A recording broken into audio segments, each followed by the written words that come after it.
ભરૂચ પાલિકા દ્વારા મનોબર ગામમાં મુખ્ય માર્ગ ઉપર શરૂ કરેલી ડમ્પિંગ સાઇટનો મામલો સ્થાનિકો દ્વારા ઉગ્ર સૂત્રોચ્ચાર સાથે ભરૂચ કલેક્ટરને આવેદનપત્ર પાઠવી ડમ્પિંગ સાઇટ બંધ કરવા કરી રજૂઆત। ભરૂચ નગર સેવા સદન માટે ડમ્પિંગ સાઇટનો પ્રશ્ન માથાના દુખાવા સમાન બની રહ્યો છે। થામ ગામ નજીક સ્થાનિકોએ વિરોધ નોંધાવી ડમ્પિંગ સાઇટ બંધ કરાવ્યા બાદ ભરૂચ નગર સેવા સદન દ્વારા મનોબરના ગામ નજીકના ખુલ્લા પ્લોટમાં ડમ્પિંગ સાઇટ માટે ખોદકામ કરવામાં આવી રહ્યું હતું, ત્યારે સ્થાનિકો દ્વારા 2 દિવસ પહેલા ઉગ્ર વિરોધ નોંધવાની ચીફ ઓફિસર હરેશ અગ્રવાલ અને કર્મચારીઓને ઘેરી પડ્યા હતા, ત્યારે તેમના સ્થળ પરથી નાસી જવાના વારો આવ્યો હતો। આ અંગે સ્થાનિક દ્વારા આજ રોજ પાલિકા દ્વારા શરૂ કરવામાં આવેલ ડમ્પિંગ સાઇટ બાબતે ભરૂચ કલેક્ટરને આવેદનપત્ર પાઠવી નગરપાલિકા દ્વારા રહેણાંક વિસ્તારમાં હંગામી ડમ્પિંગ સાઇટ બાબતે રજૂઆત કરવામાં આવી હતી।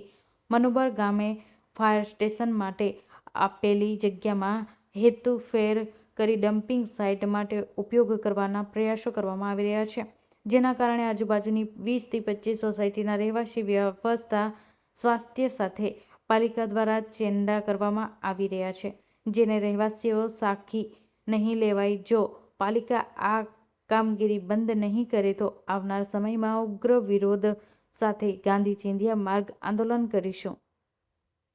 આજ રોજ તારીખ 3/2/2025 અને સોમવારના રોજ ભરૂચ નગરપાલિકામાં પશ્ચિમ વિસ્તારમાં આવેલું બિલાલ પાર્ક સોસાયટીની બાજુમાં જે સરકાર દ્વારા એક પ્લોટ આવેલો છે, એમાં સરકાર દ્વારા જે તે સમયે ખેડૂતો પાસેથી જમીન લીધેલી, એમાં ફાયર સ્ટેશન બનાવવા માટે આ પ્લોટ રિઝર્વ રાખેલો, પરંતુ ભરૂચ નગરપાલિકાના કારણે એમની પાસે ગઈકાલે પોતાનો જંગલનો કાયદો એમાં હાથમાં લઈ અને ગેરકાયદેસર ત્યાં આગળ એક ડમ્પિંગ સાઇટનું નિર્માણનું કાર્ય શરૂ કરેલું।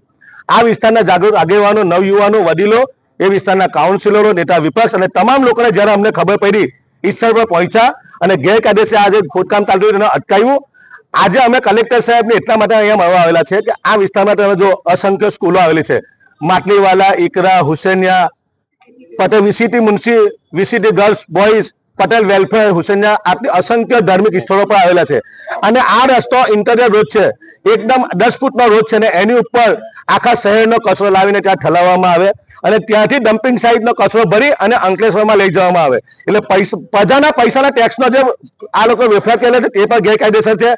જીપીસીબી કે ગ્રીન ટ્રિબ્યુનલની કોઈ પણ પ્રકારની મંજૂરી લીધા વગર એક જ વિસ્તારને જે વારંવાર ભરૂચ નગરપાલિકા દ્વારા ટાર્ગેટ કરવામાં આવે એને સખી લેવામાં નહીં આવે।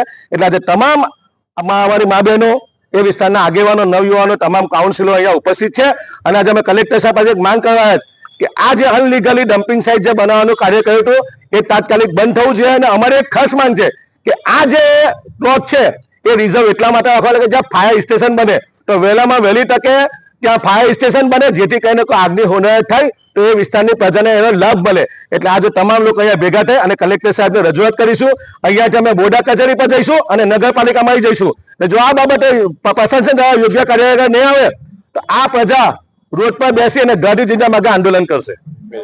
આજ રોજ બિલાલ પાર્ક સોસાયટીની બાજુમાં નગરપાલિકાના જે ડમ્પિંગ સાઇટ બનાવવાનું શરૂ કર્યું છે તેનો વિરોધમાં આવેલા છે।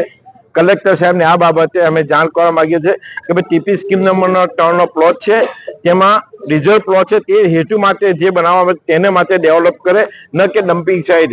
જે રીતે ભરૂચ શહેરમાં રેસિડેન્સ એરિયામાં વારંવાર ભરૂચ શહેર દ્વારા જાડેશ્વરથી લઈ મક્તમપુર લઈ કાસર દરેક ગામમાં દરેક ગામમાં આ રીતનું જે વર્તન કર્યું છે ત્યાં વિરોધ થાય છે।